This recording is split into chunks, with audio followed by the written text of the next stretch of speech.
Les gens qui font de la moto ont un petit peu évolué. On le disait tout à l'heure, parce que les motos ont évolué, parce que les motos sont devenues... Enfin, c'est pas un regret, hein. Je vous disais, on ne pouvait pas se promener avant avec, si on n'avait pas une trousse à outils, on ne prenait pas la moto, parce qu'une moto, dans l'idée des gens, elle tombait en panne tout le temps, et que c'était comme ça. Donc il y avait des gens qui étaient forcément avec des réactions différentes. Aujourd'hui, une moto, elle tombe plus en panne, et on utilise une moto un peu comme on utilise une voiture, d'abord pour se déplacer, et ensuite pour le loisir et pour le plaisir, mais on n'admettrait pas qu'une moto, en plein loisir, à 50 bornes, elle vous tombe en panne. Avant, en plein loisir, c'était on réparait la moto. On passait des week-ends à réparer les motos. Donc ça changer un petit peu la physionomie et les idées de pensée des gens, ce qui fait qu'aujourd'hui, il y a beaucoup moins de gens qui sont pro-Suzuki, pro-ceci, pro-cela. Il y a des gens qui aiment la moto, il y a des gens qui achètent la moto au travers la remise, il ne faut pas oublier. Donc le commerce a un peu changé. Aujourd'hui, on va d'abord voir qui c'est qui vous fait la remise pour acheter la moto, sachant que, on le disait, et c'est vrai, toutes les motos, je ne devrais pas le dire fort, mais c'est un peu la réalité, se valent sensiblement. Elles sont toutes aussi solides ou aussi peu solides, tout dépend de ce qu'on veut en penser, les unes que les autres. Elles sont pratiquement au même prix. Alors on discute d'une centaine d'euros, ça me fait quand même marrer, ça fait jamais 600 balles, faut pas non plus rêver. Donc on discute un peu de prix, mais elles ne passent pas du simple au double, les motos au niveau des prix, fiabilité, tenue, tout ce qu'on veut. La couleur, on aime, on n'aime pas. Alors qu'est-ce qui va faire que vous allez acheter une bleue plus qu'une rouge? C'est le TF1, ils arrivent avec leurs grands sabots, avec leur caméra, ils posaient la caméra et il fallait dégager, il fallait que je fasse. Et là, ça passait pas bien. Donc, quand ils ont eu marre de se faire envoyer promener, alors après ils ont compris que c'était plus bien, qu'il fallait peut-être faire autrement. Et comme maintenant ils viennent plus, alors on n'est plus embêtés, mais ceux qui viennent connaissent un peu la maison et c'est vrai qu'ils vont voir les gars, ils voient un peu si c'est fermé, mais ça l'est toujours. Voilà. Et puis ils demandent aux gars si on peut peut-être faire quelque chose et je vois bien, ils viennent me demander. Voilà. Donc, mais j'ai jamais mangé personne. Pas jamais sans boire. On ne comprendrait pas si on n'avait pas ce petit machin qui vous donne l'étincelle. Le tout, c'est de pouvoir récupérer rapidement et de retomber sur ses pinceaux et d'évacuer le stress pour revenir à des choses plus normales. Alors nous, on évacue ça des fois quand on bouffe et ils picolent. Ah bon, vous m'étonnez. Ah ben quand ils arrivent, jamais. Ça commence toujours à l'eau. Ah ouais. Voilà. Mais au deuxième apéritif, ils s'aperçoivent qu'on en prendrait bien 3. Ouais, et le plus l'eau. Et ouais. Ah non, avant. Non, ça c'est là où on déstresse, le moment où on déstresse un peu. Enfin, non, c'est toute la semaine. C'est pendant la bouffe. Voilà.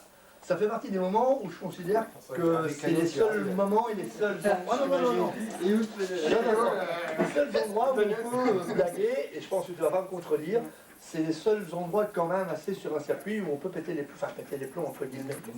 Limite. Voilà. Et ça c'est ma façon de voir et de faire, considérant qu'on ne peut pas être sous tension Tout le temps. pendant une semaine sans décompresser. En voiture, il y a des gens qui n'ont toujours pas compris ça. Moi, quand j'ai fait les chauffeurs... Non. Formule 1, c'est autre chose, ça, on va lui réserver la Formule 1, c'est pas... Non. Dans le monde de la compétition automobile, on se prend beaucoup pour des cakes et je sais pas si il fait les voitures. Et donc, on est toujours un peu au-dessus un peu de tout le monde, dans un nuage. Et moi, j'ai fait j'ai fait à peu près 8 fois les 24 heures du Mans. Donc, j'ai côtoyé un peu ce milieu-là, même le grand milieu, puisque j'ai eu les Pescarolo, les Andretti et Larry, Volek, tout ça sur les bagnoles, donc j'ai côtoyé un peu du monde de la voiture. Eux, les grands, ça va, c'est les moyens où ça va moins bien, ils se prennent une tronche comme ça. Et les teams, pareil, les teams prennent un peu une figure qui est moins passée. Alors qu'il ne faut pas boire, il ne faut pas rigoler, il faut pas si. Et moi je considère que c'est pas parce qu'on boit un verre de vin ou qu'on prend un apéritif à un repas qu'on va être beurré, qu'on va plus trouver la vis et le boulon pour aller. Voilà. Mais ça fait partie de la vie et ça fait partie du moment où ça permet, moi, taulier, de pouvoir récupérer mes bonhommes en pleine forme. Et j'allais dire, je suis méchant, je le fais beaucoup avec mes pilotes, les éponger. Mais c'est un peu ça, quoi. J'ai besoin de tirer parti à fond de mes gars, mais ça se fait tout seul, il n'y a pas besoin d'aller les chercher. Mais en contrepartie, il faut bien qu'on leur donne quelque chose pour se défouler, c'est une nécessité, sinon on ne peut pas bosser. C'est une image crûment expliquée, mais elle est réaliste. Moi, j'ai besoin d'avoir une rentabilité. La rentabilité, c'est gagner les courses. Et eux, je ne peux pas leur demander des choses si derrière, il n'y a pas cette partie qui permet de se défouler. Est-ce que vous pensez que ce petit plus, ça aide aussi pour les victoires? Que l'autre n'ont peut-être pas... Ah ben c'est forcément. Non, c'est forcément. Non, j'en sais rien. Moi, je suis pas philosophe. Moi, je vois midi à ma porte et à ma fenêtre, avec mon expérience qui remonte à 27 années. Je ne peux pas vous dire si c'est la bonne solution, si c'est les choses qu'il faut faire ou pas. Je n'ai pas de conseil à donner à personne, d'ailleurs, je n'ai pas cette prétention. J'en ai d'autres, mais pas celle-là. Dieu merci. Donc j'ai encore une tronche qui est à peu près potable. Par contre, moi, ça marche comme ça, et ce depuis 27 ans, et avec des gars qui sont avec moi pour certains depuis 26 ans. Voilà. Donc, j'ai pas la science infuse, mais au moins, on a un peu le résultat. Des fois, on se marre, des fois, on s'engueule un peu. Mais c'est un peu, après 26 ans de vie commune, c'est un peu un couple, quoi. Je pense que, voilà, dans un couple, on a des moments fabuleux, et puis on a des moments où on s'engueule. Ben, nous, c'est pareil, quoi. Donc, c'est, je dis pas, je me séparerai jamais de mes bonhommes, parce qu'en couple aussi, on se divorce après des fois 25 années, et c'est comme ça paraît bizarre, mais c'est comme ça. Donc, faut pas dire, jamais je vais casser mon groupe.